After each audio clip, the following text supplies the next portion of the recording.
ugu yaraan hal qof ayaa ku geeriyooday halka qaar kalena isbitaalka loola cararay deegaanka Aashacado kadib markii uu ka dilaacay deegaankaasi shuban biyood sida ay noo sheegeen dadka deegaankaasi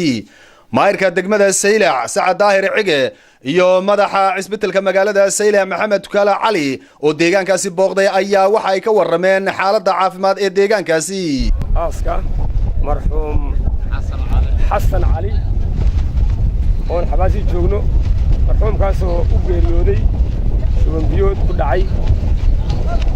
imika aasiisa taaganahay shuban biyoodka qaar kale oo u jiifaana way jiraan wasaada imika NCHK u jiifaana way jiraan kuwa reerkii yaalo oo imika la soo sheegayna way jiraan oo jiifay marka waxaan xukuumadda dhexe iyo wasaaradda caafimaadkaba baa ugu diraynaa inay dadkan si degdeg ugu soo gudmadaan oo la soo gaaraan xagga gurmad xagga dawooyinka iyo xagga cuntada isla markaana waxaan cadeynaa in Allah uu naxariisto marxuumkaas inuu dhintay intii kalena ay qaarna jiifaan xanaanada qaarna guriyuhu weli ku maqan yihiin welina la goobayo inta qof ee maqan maxaa dhacay markaa shuban biyood baa ku dhacay marka xanuunka uu jiraa dhakhaatiirta iyo dadkii gurmadkiina waa naga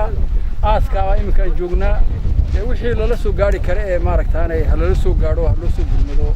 kulay xanuuno badan oo saas way jiraan area laga soo sheegayo dhulkana abaar baa ka jirto abaartayna way sii waxaynaysaa halkan waxaan ahay anigu tuuladan Aashacado dadka sida abaarta ay ku dhacday ay naafaysay ee deegaanka weeyaan marxuumka Xasan Cali Muuse waxa ku dhacay waa shuban biyood shubanka ku dhacay inaan buu soo qaaday inantii shubanku hayuu halka ismeeshka uu keenay isaga inuu ku dilaa saaka shantiina way ka baxday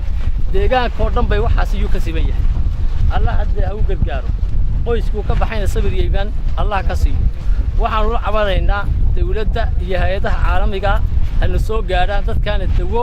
hal la soo gaaro waa markii ugu horeysay ee deegaanadani laga soo sheego xaalad caafimaad oo shuban biyooda Maxamed Cawaala Daahir Home Cable TV magaalada Saylac